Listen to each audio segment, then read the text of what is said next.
Welcome to The Explainer. Today, we're jumping right into a pretty fascinating historical reality check. Every man for himself. We're unpacking this massive study out of Uppsala University to uncover the gritty truth about human behavior when a ship goes down. Okay, let's dive into this. When you picture a sinking ship, I bet you instantly think of the Titanic, right? You imagine that legendary myth of chivalry at sea, men just stoically stepping aside while women and children are safely loaded into lifeboats. It's this beautiful, heroic image of self-sacrifice. But it begs a deeply uncomfortable question. Is the whole women and children first rule an actual historical reality, or is it kind of just Hollywood fiction? Honestly, if you were caught in a high-stakes, life-or-death emergency, what would you do? What would human nature dictate? To figure that out, researchers at Uppsala University didn't just look at one or two famous shipwrecks. No, they compiled a massive, unprecedented dataset analyzing the fates of over 15,000 individuals. 15,000! That is not a small sample size. We're talking about data spanning 3 centuries, covering passengers and crew from more than 30 different nationalities. This is empirical data on an enormous scale, designed to find the absolute truth about human behavior under the most extreme conditions imaginable. And this brilliantly illustrates the scope of what we're looking at. The Titanic and the Lusitania, they're just a tiny fraction of this data set.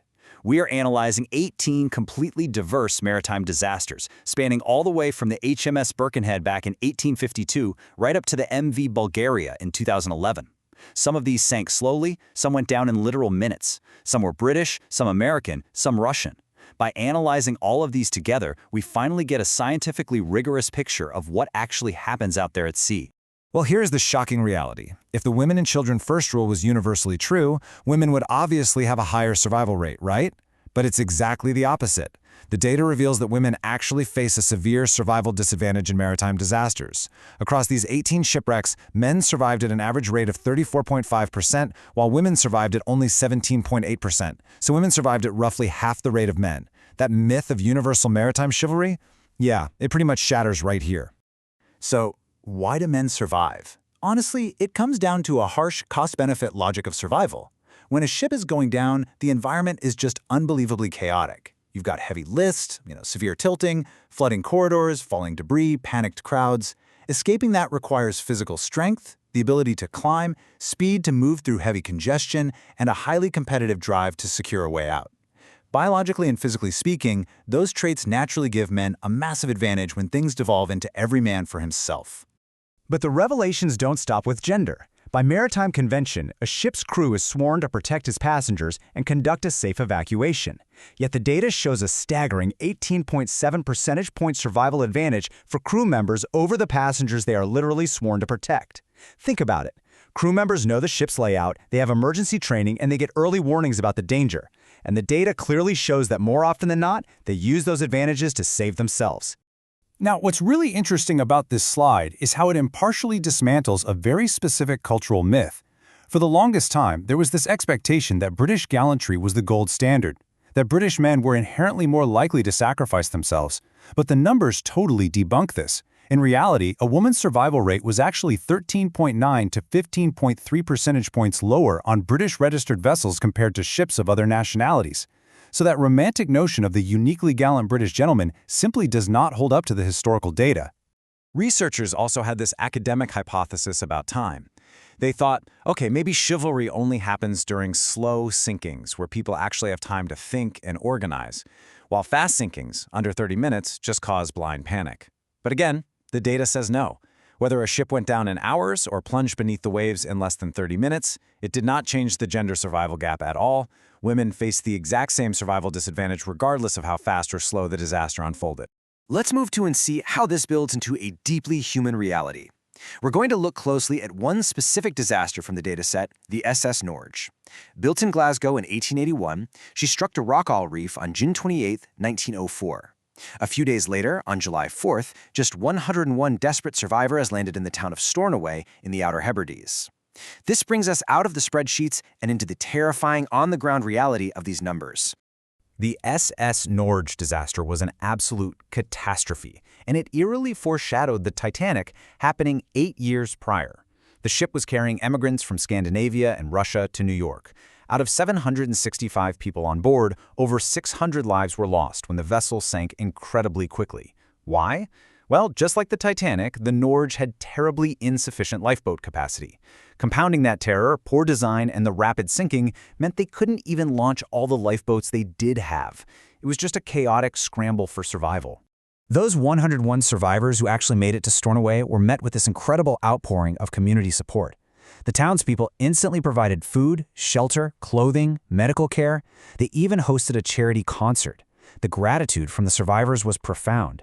In fact, Captain V. Gundel of the SS Norge later wrote a poignant letter to the town saying, "All my life I will think of you with the highest esteem, gratitude, and thankfulness. The children and sick have been nursed as careful by your ladies as if they were children of their own." But survival at sea didn't mean the ordeal was completely over. A haunting entry from the local poorhouse minute books really emphasizes the harsh reality of these disasters. Even with all that immense care they received, the tragedy continued on land. 9 more survivors succumbed to their injuries and died in Stornoway. And most tragically, the records note that these victims were primarily children. It just highlights the extreme vulnerability of kids in maritime disasters, a vulnerability that the overarching data from Uppsala University confirms time and time again. So, having seen the cold hard data and the tragic reality of wrecks like the Norge, we're faced with a pretty stark contradiction. If human nature, in a panic, defaults to self-preservation and the strongest surviving, how did the women and children first rule ever happen in the first place? I mean, what actually upholds this social norm when everything is falling apart and a ship is literally sinking beneath your feet? So the crucial point is exactly this: the captain's order. The data shows that women's survival rates only increase when the captain explicitly gives the order for women and children first. It doesn't just happen organically. It is an ordered, top-down mandate. And get this: out of the 18 massive maritime disasters analyzed in this study spanning 3 centuries, the captain only gave this order in 5 of them. When that order is absent, it is strictly every man for himself.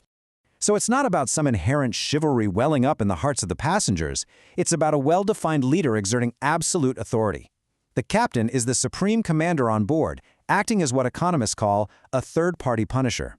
Basically, they enforce the rule with the explicit threat of violence. On the Titanic, for instance, officers were reportedly shooting at men who tried to disobey the order. Without the threat of severe consequences from a strong leader, that altruistic norm completely collapses in the face of death. Now, there is a fascinating sociological shift revealed in the data over time. When researchers compared pre-World War I disasters to post-World War I disasters, they found that the gender survival gap actually decreased by about 1/3. Why? Well, as society modernized and became slightly more gender equal after the First World War, women's survival prospects naturally improved. With fewer restrictive clothing norms and better swimming skills, women became much more capable of surviving on their own merits in the water, without having to rely on the preferential treatment of an organized evacuation. Impartially looking at all this evidence, the main takeaway is crystal clear. The Titanic gave the world a highly romanticized, almost mythological view of human behavior at sea. But the empirical data proves that the Titanic was the exception, not the rule. Across centuries, across nationalities, and across all different types of sinking ships, the cold, hard reality of human behavior in life-and-death situations is best captured by one phrase: every man for himself. Which leaves us with this final, provocative thought to ponder as we wrap up this explainer. When the ship goes down and the water's rising, do we truly follow the rules of society, our norms, our manners, our high ideals? Or do we instantly revert to the primal rules of survival? It's a heavy question about our own human nature, but it shows just how much historical truth is waiting to be uncovered when we actually look at the data.